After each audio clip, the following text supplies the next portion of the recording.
Martins, I want to introduce myself. My name is Halftime Howie. I'm going to be the MC in all the Sharks home games. And I'm with a former New York Ranger legend, Pete Stemkowski. Pete, welcome. Thank you, Howie. Nice to be here. And Martins, just for a little history, when the Rangers came here to Long Beach in the 1970s, Pete was part of the Rangers that stayed here. And Pete, for Martins and all young players, how did Long Beach embrace the Rangers back in the 70s? Oh, well, you know, we played, the New York Rangers played Madison Square Garden, which is an hour away from Long Beach, and we needed a practice facility, and we couldn't practice at Madison Square Garden, obviously, because of the events that were going on there, so we needed a practice rink, and Emil Francis at the time looked into Long Beach, and it's a beautiful facility. We have an ocean on one side, we have a bay on the other. The weather is absolutely great in the summertime, and it's easy access to get to Madison Square Garden. I mean, from Long Beach, New York, it's less than an hour by train, and so it's an easy commute. So we built an arena with the help of Nassau County and the city of Long Beach, about 2 blocks from where we're filming this particular segment, and this is where we practiced. And we found homes here, and the players lived here. We practiced here, and we would then head into the city to play the game. So it was an easy commute, and that was back in the early 70s. And, you know, Howie, I can say that I didn't know Long Beach from Timbuktu when I first came here. When I fell in love with the city,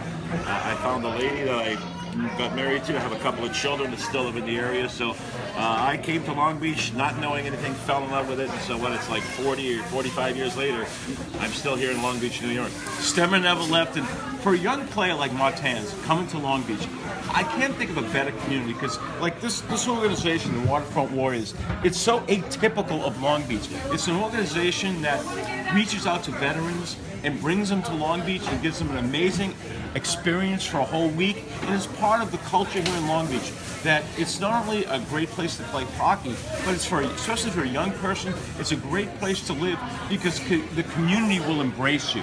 Well, absolutely. I mean, this is big hockey country. I mean, yeah, I have Islander fans here, but mostly, you know, this is Ranger country. And you know, when the Rangers are playing, I mean, every place, every restaurant has that TV on, and the sound is up, and we're watching our Rangers. And in the playoffs, I mean, this whole town just completely embraces the National Hockey League playoffs. It's a very close-knit community. I mean, I have friends here that I've met over the years, and you know, as you mentioned, Howie, we reach out to the wounded warriors. We do, you know, Ronald McDonald House situations at the Rangers that I'm involved in. So, you know, there's 50,000 people in Long Beach. I mean, you know, give or take a few more during the summertime. You know, when the sun is out and that ocean is blue and the sand is sandy, and all these people are coming here for a suntan. You know, it's a great place to be, and I think anybody that comes here and wants to put down their roots and spend a little time in Long Beach, they'll love it. It's not too big, it's not too small. It has the shops that you want, has great schooling, and it's got a tremendous hockey base. People in this town absolutely love their hockey. And the passion is unbelievable.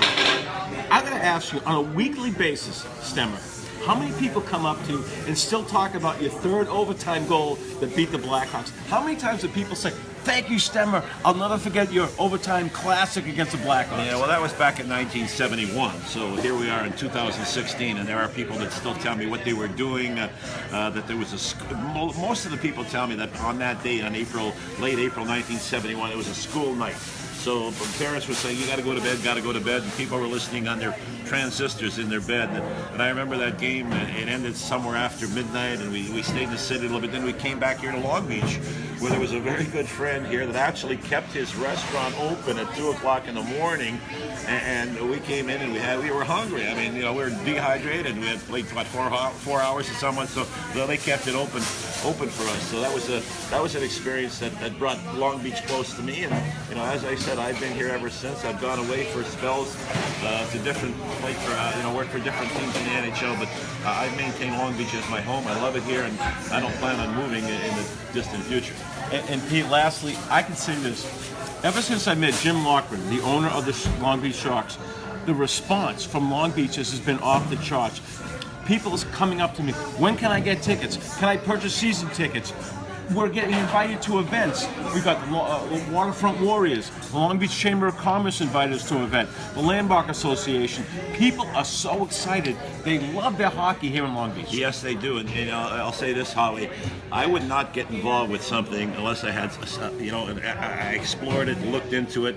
I've worked in the National Hockey League levels, in broadcasting. I've coached, I've scouted in that area, and here we are, we have a junior team here with younger. So I've worked with the professionals basically all my career ever since I retired. And now when I come here and I see what we got here with the Long Beach Sharks, we've got these young kids that are coming here trying to make a way for themselves, trying to get an education, and they're going to play some competitive hockey. I can't think of a better place to come. The community will support you, they'll love you, they'll take you in. It's not a place you're going to get lost in. It's easy to get around in here. So I joined this organization, the Long Beach Sharks, with Jim after really looking into it, and I think we can make a real impact here, and I'm certainly looking forward to really contributing to the success of this team this coming winter. And I'll tell you a little story. I remember watching a Ranger broadcast, and Phil Esposito was the color commentator, and they were talking about a young player named Charlie Summer. And the announcer said, Espo, this guy came out of nowhere. How come he's so good? And you know what Phil Esposito said? He said, because Stemmer coached this guy and made him into a pro.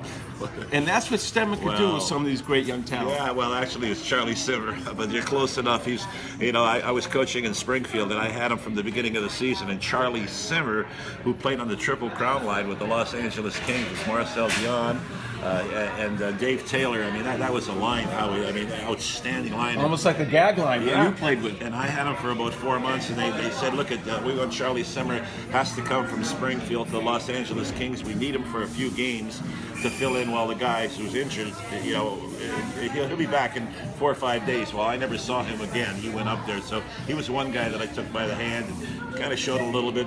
And that's another thing with this team here. I want to watch these kids practice. I want to go out there and I want to help the coaches. I'm not going to tell the coaches what to do, but if I see something, with the experience I've had, 15 years in the National Hockey League, I'm going to pull a kid over, and I see something that I feel that can help him, in his hockey development. I'm going to relay that to him or to the coaches to help him. So I like to think that my experience somewhere along the way, both on and off the ice, is certainly going to help this organization. And that includes winning a Stanley Cup with the Toronto Maple Leafs. Yeah, very, very fortunate. 1967, we won a Stanley Cup. I was in my early 20s. I was just a young buck, and at this time, the Toronto Maple Leafs, that was the oldest team to ever win the Stanley Cup. I was in my early 20s. You were the baby on the team. Yeah, we had the Johnny Bowers, George Armstrong, Frank Mahovlich, Dave Keon, those kind of people all in their 30s.